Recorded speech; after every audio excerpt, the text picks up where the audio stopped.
سلام دوستان، خیلی خوش آمدید به این ویدیو.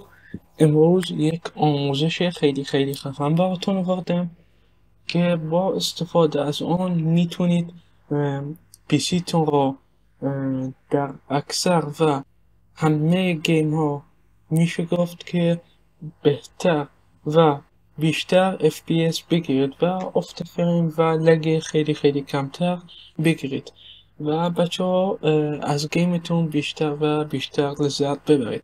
پس بچه ها حتما این ویدیو رو لایک کنید، چنل رو ساب کنید، زنگولش هم فعال کنید و بدون معطلی با سرعت زیاد بریم سراغ آموزش.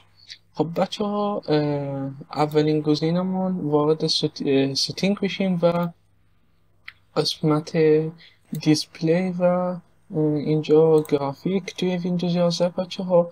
توی ویندوز 10 میتونید از اینجا مستقیم گرافیک ستینگ رو سرچ کنید، براتون فکر کنم همچین منوی بیاره و واردش میشید. خب بچه ها، وارد براوز میشید در قسمت گرافیک و اینجا قسمت براوز وارد دیسپیسی میشه و از اینجا بچه ها میتونید برنامه یا بازی مد نظرتون رو انتخاب کنید و روش تنظیمات اعمال کنید. بچه ها، وقتی که انتخابش کردید برنامه یا بازیتون وارد این لیست میشه و میتونید تنظیماتش رو اعمال کنید. بچه ها، روش کلیک کنید و وارد آپشن بشید و از اینجا سه تا گزینه براتون آورده که ستاشون یه کاربرد و چیزهای مختلفی دارن که بهترشون های پرفورمنس، یعنی تمام قدرت. بچه این گزینه توضیحشو الان بهتون مختصر و مفید بهتون بگم. بچه این گزینه وقتی که برنامه یا بازیتون روی های پرفورمنس بذارید، تمام قدرت کارت گرافیکتون روی این برنامه یا بازیتون کلا قدرتش متخصص و متمرکز میشه. یعنی کلا هرچی قدرت داره روی این برنامه یا این بازی متمرکز میشود. پس حتما این گزینه را فعال کنید که خیلی توی گیم کمکتون میکنه و به دردتون میخوره. بریم سراغ گزینه دوم. میتونید از سرچ ویندوز هم درش بیارد که اسمش هم گیم مود ستینگ و توی ویندوز 10 هم میشه گفت بله همین. فرق نمیکنه. بله فرق نمیکنه. توی قسمت سرچ گیم مود و روش کلیک کنید. خب بچه ها، وقتی که روش کلیک کردید یه همچین گزینه براتون میاره که میتونید آن و آفش کنید. بچه ها، این گزینه چیه؟ توضیحش چیه؟ بچه ها، وقتی که وارد بازی شدید این گزینه میاد کل قدرت سیستمتون روی بازی متمرکز میشه، از جمله کارت گرافیک، سی پیو، رم، کل قدرتشون رو میاره روی بازی متمرکز میکنه که این باعث میشه فریم و FPS زیادی بگیرید و لگ و افت فریم خیلی کمتر بگیرید و از بازیتون لذت کنید. حتما این گزینه را آن کنید که به دردتون میخوره و باعث بهبود و روان شدن بازیتون میشود. خب بچه ها، ببخشید من که گلوم گرفته روزم. انشالله که روزه همتون طاعت و مورد قبول خدا باشه. خب بچه ها، گزینه بعدی میتونید قسمت نوار وظیفه روش کلیک دراز کنید و تاسک منیجر رو انتخاب کنید. از قسمت سرچ هم میتونید انتخابش بکنید. خب بچه ها، وقتی که تاسک منیجر رو اجرا کردید بچه ها، براتون 3 4 5 6 تقریبا هر گزینه براتون میاره که با کلیک کردن روی گزینه چهارم یعنی استارتاپ. بچه ها، این گزینه چه کار میکنه؟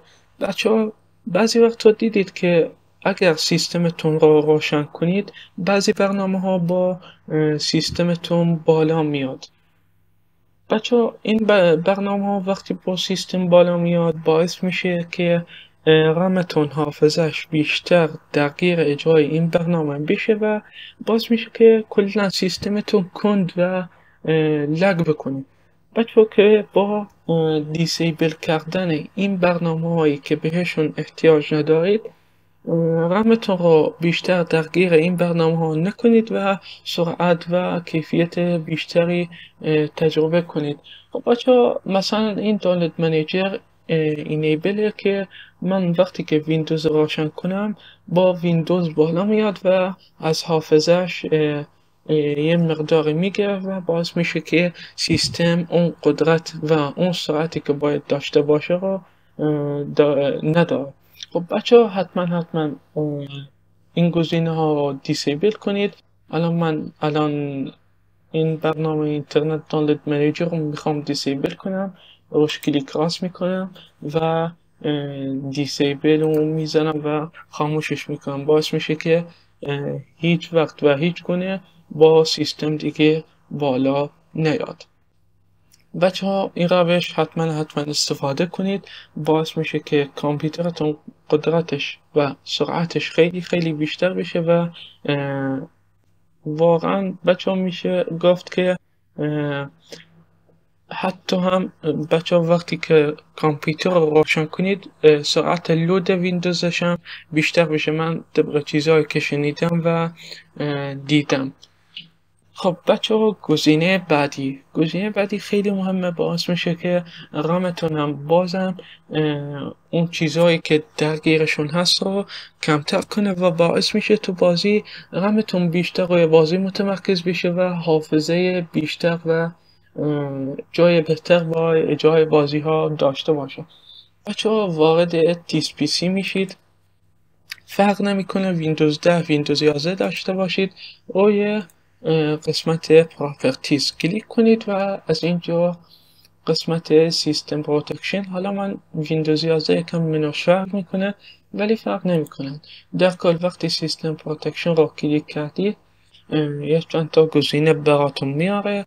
وارد قسمت ادوانس بشید و از اینجا سه تا گزینه میاره و گزینه اولی که پرفورمنس میشه و قسمت ستینگش. خب بچه وقتی که این منو براتون بالا آمد 4 تا گزینه داره که من الان تا جایی که میدونم براتون توضیح میدم. بچه ها کاستوم میتونید با انتخاب این گزینه ها بچه ها این گزینه ها اصلا چی؟ اول بذار اینا رو توضیح بدم. بچه ها الان مثلا روی 20 پرفورمنس میذارم. بچه ها قبل از اینکه بذارمشون بچه ها ببینید لوگوهای ویندوز رو ببینید که مثلا متنشون عکسشون خیلی بهتره. ولی وقتی روی 20 پرفورمنس میذارم یا اینا رو همشون خاموش کنم چطور میشن؟ فقط ببینید بچه ها. بچه ها ببینید.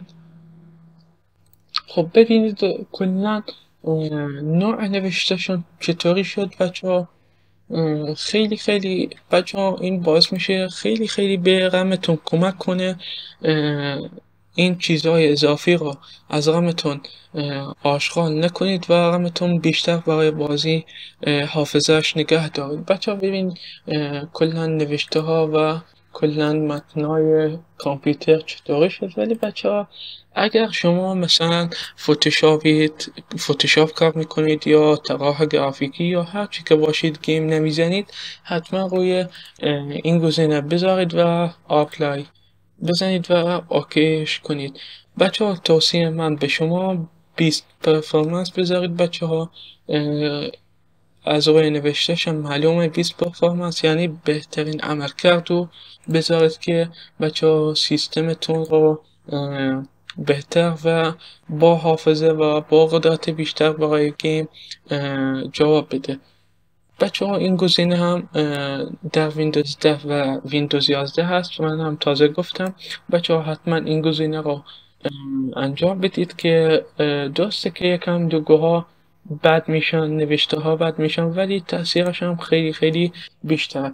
پس بچه ها حتما این ویدیو رو لایک کنید، چنل رو ساب کنید، زنگولش هم فعال کنید که به محض این که ویدیو جدیدی آپلود کردیم از آن مطلع بشید. و بچه ها حتما توی قسمت های کامنت اعلام کنید که قسمت دوم این آموزش رو بذارم یا نه. قسمت دومش خیلی گزینه های بیشتری داره که میتونید با انجام دادن آن لگتون خیلی خیلی کمتر بشه. پس بچه ها خداحافظ، یا علی به درد، خدا نگهدار.